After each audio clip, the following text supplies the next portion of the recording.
जय श्री राधे। आज की ये प्रेरणादायक कथा आरंभ करने से पहले आपसे एक विनम्र निवेदन है।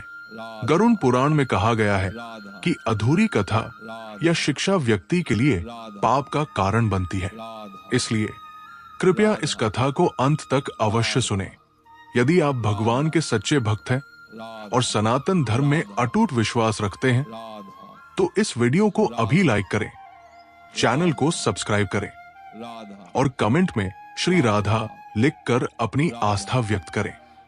तो चलिए बिना किसी विलंब के आज की ज्ञानवर्धक कथा शुरू करते हैं। श्री कृष्ण की द्वारका यात्रा की अद्भुत कथा। प्रिय भक्तों, आज की इस अनुपम कथा में हम आपको श्री कृष्ण की द्वारका यात्रा और उनके जीवन की अद्वितीय घटनाओं का विस्तृत वर्णन करेंगे।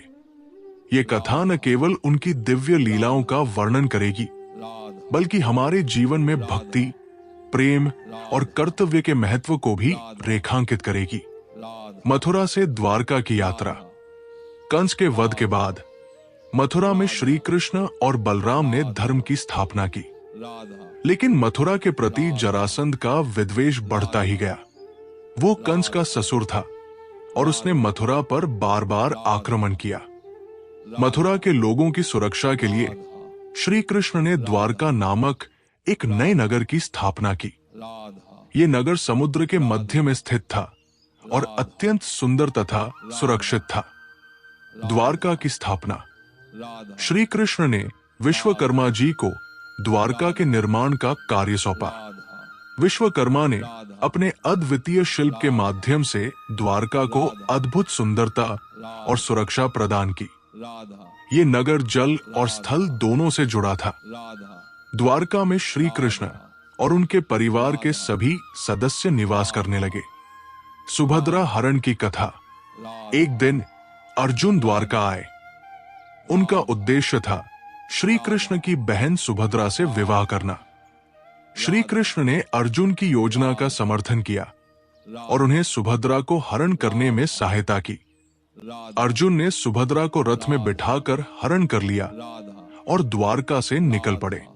बाद में श्री कृष्ण ने इस विवाह को विधिवत संपन्न कराया। श्यामंतक मणि की कथा। एक बार श्री कृष्ण के मित्र सत्राजित ने सूर्यदेव की पूजा के फलस्वरूप श्यामंतक मणि प्राप्त की। ये मणि अद्भुत थी और इसके प्रभाव से असीम संपत्ति की प्राप्ति होती थी। लेकिन सत्राजित ने ये मणि श्री कृष्ण को नहीं दी और अपने भाई प्रभास को सौंप दी। एक दिन प्रभास जंगल में शेर के द्वारा मारा गया और मणि शेर ने ले ली। बाद में जाम्बवंत ने शेर को मारकर मणि प्राप्त की। श्री कृष्ण ने सत्य की खोज करते हुए जाम्बवंत से मणि प्राप्त की और इसे सत्राजित को लौटा दी।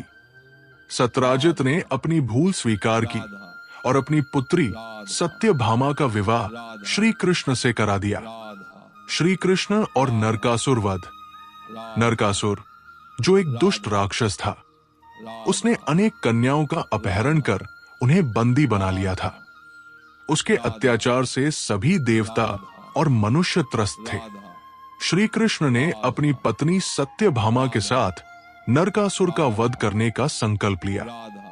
युद्ध के दौरान सत्यभामा ने अपने साहस का परिचय देते हुए नरकासुर का वध किया और सभी बंदी कन्याओं को मुक्त कराया। कुरुक्षेत्र की महाभारत।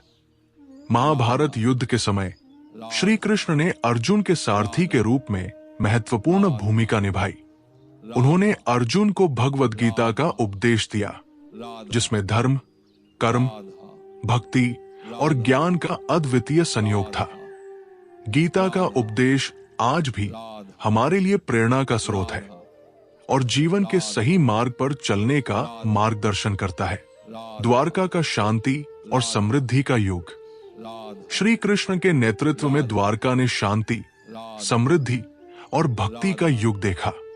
उनके शासन में द्वारका के लोग खुशहाल और समृद्ध थे। श्री कृष्ण ने द्वारका में अनेक मंदिरों का निर्माण कराया और भक्तों को सच्ची भक्ति का मार्ग दिखाया। अंतिम लीला और स्वधाम गमन। जब श्री कृष्ण की लीला समाप्त होने का समय आया तो उन्होंने अपने भक्तों से विदा ली और स्वधाम गमन किया। उनका ये गमन हमें ये सिखाता है कि भगवान का धाम परम शांति और आनंद का स्थान है, जहां सच्चे भक्तों को मुक्ति मिलती है।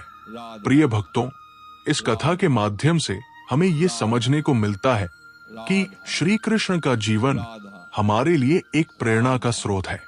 उनकी लीलाएं हमें प्रेम, भक्ति, साहस और कर्तव्य का अद्वितीय पाठ पढ़ाती है।